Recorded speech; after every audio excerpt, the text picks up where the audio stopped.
Hi, I'm Ryan Szymanski, curator for Battleship New Jersey Museum and Memorial. A pretty common question we've been getting about dry docking is how do the turrets play into dry docking? While we're moving the ship to dry dock, will we rotate the turrets? Do we have to rotate the turrets to get them out of the way? Will they move on their own while the ship is moving? A lot of questions to those extents. So, we've covered a lot of this before, but I'm not sure we've ever done it all in one place. Every single gun on New Jersey can be manually elevated, period. Every single gun on New Jersey can be manually rotated, except for the 16-inch guns. If you go to a manual about the guns, you will see things that say that the 16-inch guns can be rotated manually. That is as opposed to automatic. Automatic is their slave to the director. Manually, they're locally controlled. That means that you are controlling where they're rotating from inside the turret, not hand cranking the thing. Every gun on New Jersey has stops built into it for both elevation and rotation. So assuming those stops are in place, the guns will not move on their own while the ship is underway. Realistically, for the sort of tow that we're doing on an inland river that's pretty restricted, we likely wouldn't ever see enough force to get one of those guns to turn on their own either. So we're talking about hundreds or thousands of tons depending on the gun mount. So for the 16-inch guns, we do not have power going to them. In fact, the power lines were cut by the Navy as part of the demilitarizing so that we cannot rotate them at all.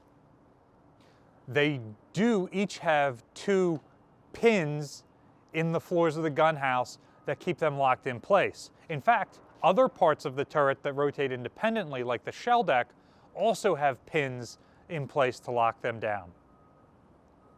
For turret 1, we know that those pins are not only in place, but they're welded there so that she cannot rotate at all until we cut those welds. For turret 2, it seems like those pins were removed. Well, they're still sitting there. They're just completely taken apart, like that was part of the maintenance they were doing when the ship was decommissioned.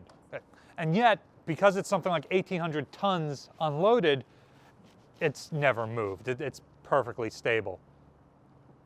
Turret 3, we've never cracked open to see if those lockdown pins are in place or not.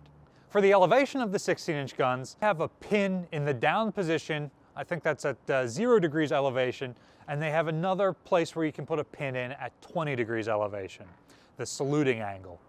We have all of our gun barrels pinned in place at the saluting angle, and we had to manually elevate them from that lower angle up to the 20-degree mark.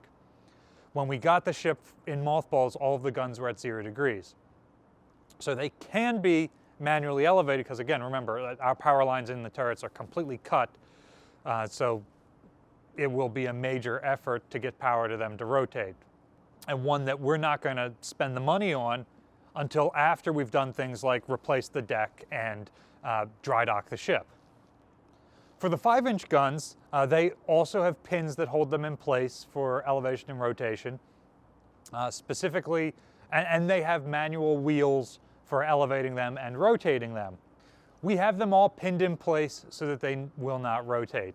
They are mounted high enough that we're not worried about the barrels projecting over the side of the ship and interfering with tugboats or things on the wing walls of the dry dock or anything else like that. Some work that we have done to the 5-inch guns, the ones on the port side of the ship, not the side we're on, the other side of the ship, we have restored to firing condition, and we've removed a lot of the breech block firing pin stuff so that we can oil those and do work on them while the ship is away. So our volunteer gun crew is going to be working on those while they can't get onto the ship. It is somewhat similar to Texas removing all of her guns prior to going into the dry dock so that they could do maintenance in a warehouse, although for us it's to a much smaller degree. Likewise, the 40mm gun and the two 20mm guns on the fantail are also locked in place, and they're going to be just fine as is. The 40mm saluting guns are also pinned in place, but we've also removed the firing mechanism and breech block from those to do maintenance while the ship is away. So at the end of the day, while some museum ships have to remove their guns or do special work to their guns, either to help lighten the ship or to help so they can do preservation work off-site. The work we had to do for our guns is one of the easiest jobs of the whole dry docking process, and we don't really have to do anything special. The dry dock we're going into, as you've seen on historic pictures of the ship, the guns are all in place, so it's not a weight issue.